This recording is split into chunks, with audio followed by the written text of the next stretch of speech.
أعوذ بالله من الشيطان الرجيم بسم الله الرحمن الرحيم الصلاة والسلام على سيدنا محمد وآله الطاهرين.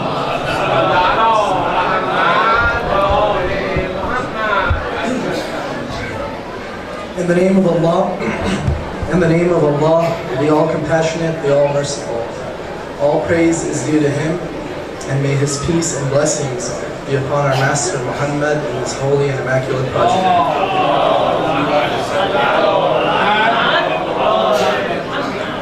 Assalamu alaikum, dear brothers and sisters.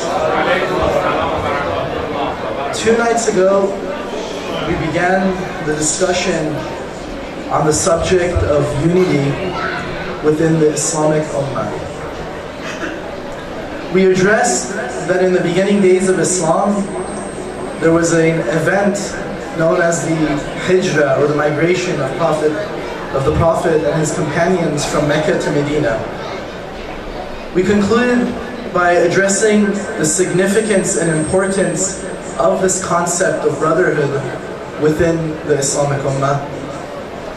And however, what remained to be discussed, and what I intend on discussing tonight, is the method in which Rasulullah and his Ahlul Bayt have provided us with, in order to reach this Islamic unity that we all aim for.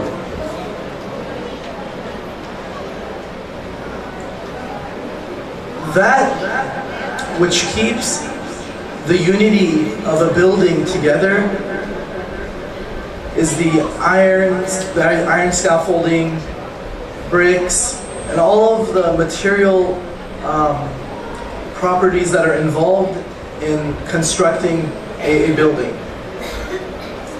However, the thing that keeps the unity of the Islamic community or the Islamic Ummah together between the brothers and the sisters are the hearts of the believers. The building block of the Islamic community is the hearts of the Muslim brothers and sisters, all the hearts. You see, the heart, according to us, is the place or the locus in which Allah's attributes are manifested within. And it's only when the hearts succeed to manifest and reflect these attributes of Allah that will the connection between them increase and Islamic unity will prosper. I want to recite one tradition and only one tradition tonight. And but before I do, just one last point. This heart, in reality, is a container. And within this container, you can't have both divinity and egoism. It's either one or the other. Both of these cannot exist together. If it either succeeds in manifesting Allah's attributes, or it fails. And by failure here, we mean egoism predominates over the heart. In the tradition that I want to recite tonight, there are 30 instructions that Imam Ali alayhi salam narrates from the Holy Prophet on how we can establish this unity. With this tradition, we can judge ourselves on how strong our heart is by comparing our heart with these instructions. Where we fail, it's indicative that the ego has taken over, and we may fail in some areas and may succeed in others. So I'll go through them one by one, and I'm just going to provide a few of my notes that I took down actually during a lecture series on this entire issue of unity. And I think that these points are probably more relevant to like implementation of this unity within our own communities.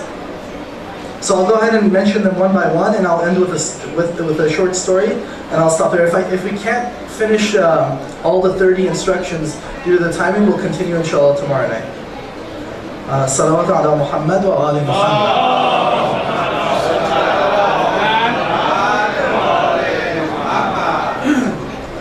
Imam Ali Amir al-Mu'mineen alayhi salam narrated that the Holy Prophet Muhammad sallallahu alaihi wasallam had once said, للمسلم على أخي ثلاثون حقا. Upon every Muslim is incumbent 30 rights from his or her Muslim brothers and sisters. Or in other words, each Muslim brother or sister possesses 30 rights over his brothers and sisters. I have the right to receive 30 rights from you, you have the right to receive 30 rights from him, and we all have this right. لا براءة له منها إلا بأداء أو العفو عنها. And will never be exempted from these rights. We have to give these rights to one another, and will only be exempted إلا بأداء أو العفو عنها, or that we are pardoned. So our Muslim brothers or sisters, forgive us for these rights. Now I'll go over the 30 instructions. يغفر زلته. One forgives his shortcomings. They speak to you in a bad way, they do something wrong, yet you forgive. Allah is Ghaffar. We have to manifest this attribute of Ghaffar within ourselves. They were ignorant, they did something wrong. We don't want to retaliate with them, that's not the goal. It's their right that we should forgive them. You invite people regularly, and they don't invite you back. Okay, they haven't repaid you, they didn't respect that right, but it's okay, you forgive them. You don't say, oh, why hasn't she invited me, why hasn't he invited me? I did that, why didn't he or she do that? No. We act according to Allah subhanahu wa ta'ala's rulings. We act we act for Allah's sake, out of love for Allah, not to receive anything from them, from that person, or from people. And we all have these shortcomings. We're all guilty of them. But the key here is to forgive, is to implement and to manifest that attribute of forgiving within our hearts. And if this manifestation, or if this attribute is properly manifested within our hearts, then that is truly one step closer to that Islamic unity that we all seek. وَيَرْحَمُ عَبْرَتَهُ. To have mercy over their sorrow, to share in their grief, not to be inconsiderate with their sorrows. You have to show empathy with them. You have to have sympathy for them towards your brothers and sisters. If they're sorrowful, you have to approach them. It has to be shared. If we want to be manifestations to Allah's compassion, this is the way forward. And this is vital for Islamic unity. وَيَسْتُرُ عَوْرَتَهُ. To cover their faults. Allah is Satar al-Uyub, the coverer of faults or sins. He covers our faults. We have to cover our brothers' faults, our sisters' faults, not to disclose their faults to others, because we all also commit many faults during the span of our lives. This disclosing of other people's faults, it's a sign of the ego. Because we have just as many faults as they do. So in essence, what we should be aiming for is to try to manifest this attribute of sattar within ourselves. Just think for a second, if we keep on covering our brother's faults, our sister's faults, what this could do potentially for Islamic brotherhood. وَيُقِيلُ أَثْرَتَهُ. to oversee their errors. Give them the benefit of the doubt sometimes. Okay, they've sinned. You may sin. They haven't replied to your salam, for example. Give them the benefit of the doubt. Oversee their errors. We shouldn't be focusing on these errors so much. We shouldn't continue with it. We need to let go. Letting go is of utmost importance. You lend someone some money and they didn't pay you back. Okay, forgive them. Oversee it. We have a tradition even. We have a tradition. I believe it's from Imam Sadiq alayhi salam, in which if you lend someone some money and they haven't repaid you within 3 to 6 months, we're told, I believe it's 3 to 6 months, we're told to forgive them, to forgive that loan. And that Allah will give you 30 times that much in this world. However, if they want to borrow for a second time, you must refrain. A Muslim is kayyid, a Muslim is wise, and a Muslim is sharp. A Muslim shouldn't get bitten from the same sword twice, or make the same mistake twice. But the first time, forgive. Especially if it's a small amount. But the essence here, the essential point here that the Prophet was trying to make was to oversee their errors. وَيُقِيلُ أَثْرَتَهُ.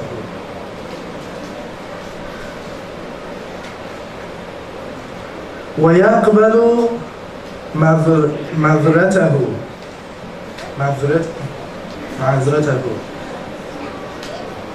Accept their apology. We all know that it takes a lot to apologize to people. Don't ruin their dignity. When they come to apologize, accept it immediately. It's very difficult for someone to apologize. And when they apologize, get it over with quickly. Say, no, astaghfirullah. You shouldn't be the one apologizing. It was my fault. It was, We even have traditions where even if you have yaqeen that the person apologizing isn't genuine in relation to their apology, forgive them. The tradition states what? Even if we have yaqeen, even if we have certainty that they're ingenuine when they come and apologize. So in essence, that apology of theirs really means nothing. We're still told to forgive. This is that concept of manifesting these attributes within our hearts. I think I was just told I'm running out of time. I'm going to mention just 1 or 2 more of these instructions, and then I'll wrap up. After that, inshallah, we'll continue. وَيَرُدُّ غَيْبَتَهُ. Defend them when they're backbitten. Defend them when they're backbitten. We've heard this plenty of times, numerous times. If people are being backbitten, you have to defend them. Either get up right then and there and leave the presence of this gem or this congregation, or defend them straight away. Defending them straight away is even looked even more highly upon.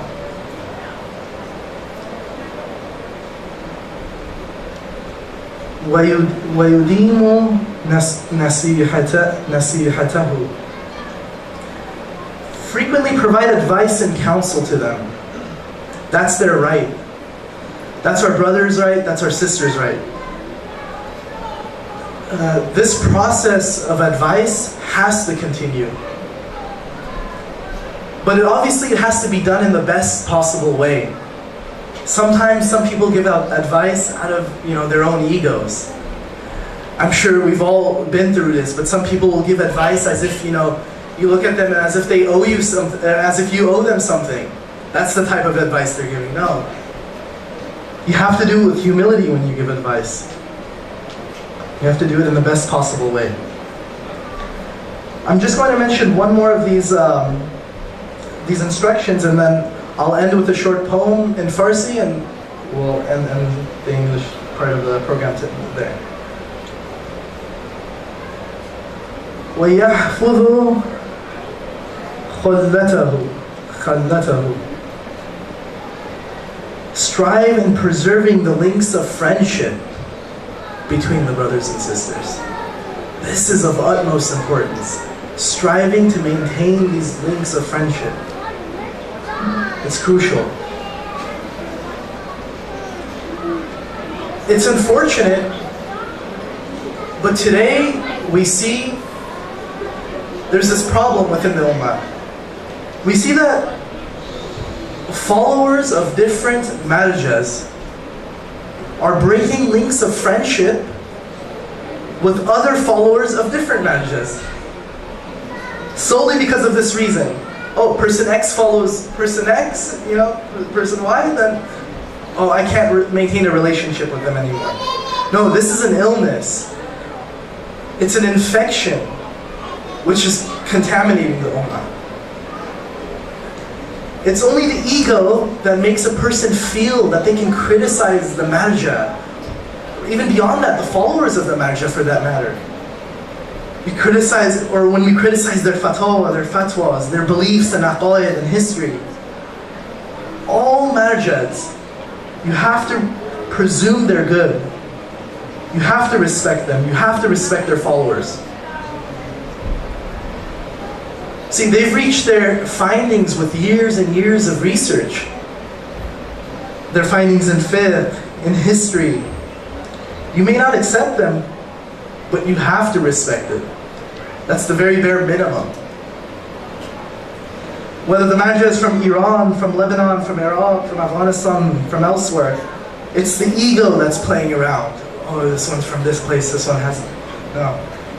It's the ego that makes someone think they can criticize any marja they want, and then criticize their followers, and then the links of friendship breaks between these brothers. It's a disgrace. It's a very big disgrace. It's the ego. If we can't attain to Shia unity, if we can't attain just to Shia unity within ourselves, there's no hope to have unity with our Sunni brothers and sisters. This has to stop. We have to try to eliminate these traces of ego which make one comfortable with criticizing the marja and make one at ease in breaking relationship with our brothers and sisters over these simple matters and issues. All of us should be together, irrespective of our denomination, irrespective of who we follow, or even if we're followers of different political parties in Iran, in Afghanistan, in Iraq. None of that matters. What matters is that we're together. This is what we've been instructed to do. It's the ego that keeps you arguing and leads people to breaking, their relationship. You have to put these aside. Don't do things that provoke followers of other parties, wearing specific clothing or specific elements of clothing that, will provoke the other side. No, we have to kill the ego. Be friends with all of them. This is where the ego predominates over the heart. I'm going to end right there. We'll continue with the rest of the instructions from this tradition tomorrow night, inshallah. But before I end, just so my name can be recorded on that list of those who praised Imam Ali alayhi salam in these nights as well, I'd like to recite a short poem in Farsi. And actually just mentioning that right now made me think, maybe that's a sign of the ego. Oh, I want this, I want to be recorded on that list. Inshallah it's not, but even that, we have to be this self-critical to make sure that, it's not our ego that wants something. Because sometimes even religion becomes a form of entertainment, and we're just trying to please the ego through different forms of entertainment. Bismillahirrahmanirrahim. Ya Ali, در سینه ما دردمندان شماست. دردمندان شما محتاج درمان شماست. آرزوی ما شما و عرض ما هم با شماست. ملک هستی یک قلم در زیر فرمان شماست. هیچ در بازار عالم نیست جنس معرفت. سالکان سرها به کف در سوی دکان شماست. روز محشر نه من تنها بگویم یا علی، دست 72 ملت طرف دامان شماست. گرچه را از پرده می افتد گرچه را از پرده میافتد بیرون دهقان بگو، عرش هم میدان بازیگه طفلان شماست. یا علی یا علی، در کارگاه ایزدی سرخوان تویی، آدم و اولاد آدم جمله مهمان شماست. بر محمد و آل بیت محمد صلوات.